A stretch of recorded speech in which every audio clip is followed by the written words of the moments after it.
నమస్కారం అందరికీ. Stories by చింటమ్మ ఛానల్కి స్వాగతం.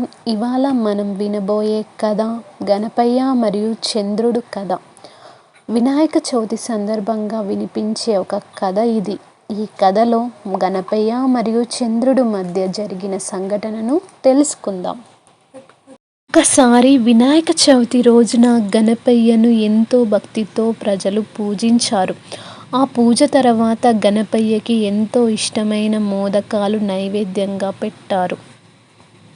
గణపయ్య ఆనందంగా వాటిని కడుపు నిండా తిన్నాడు. తర్వాత తన వాహనమైన మూషికం మీద ఎక్కి ఇంటికి బయలుదేరాడు. కానీ గణపయ్య పొట్ట బాగా నిండిపోవడంతో నెమ్మదిగా కదులుతున్నాడు. అప్పుడు ఆకాశంలో ఉన్న చంద్రుడు ఈ దృశ్యాన్ని చూసి గట్టిగా నవ్వాడు.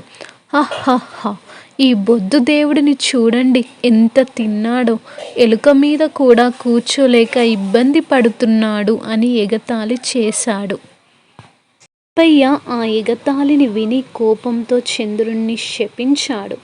అయ్యా చంద్రుడా, నువ్వు ఎగతాళి చేసినందుకు ఇక నుంచి ఎవరైనా నిన్ను చూస్తే వారు అపశకునం పొందుతారు, నిందల పాలవుతారు అని శపించాడు.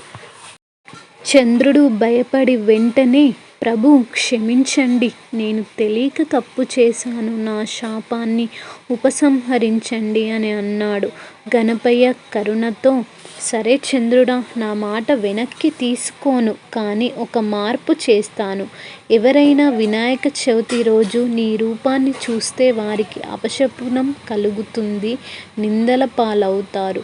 మిగతా రోజులలో మాత్రం ఎలాంటి శాపం ఉండదు అని అన్నాడు. ఆ రోజు నుండి వినాయక చవితి రోజు చంద్రుణ్ణి చూడకూడదని అంటారు. ఈ కథ నీతి: ఇతరులను ఎగతాళి చేసినా, అవమానించినా దాని ఫలితం తప్పక అనుభవిస్తారు. ఇలాంటి మరిన్ని కథల కోసం స్టోరీస్ బై చింటమ్మ ఛానల్ని సబ్స్క్రైబ్ చేయండి, లైక్ చేయండి, షేర్ చేయండి, మీ అభిప్రాయాన్ని కామెంట్ చేయండి. మరో చక్కటి కథతో మళ్ళీ కలుద్దాం.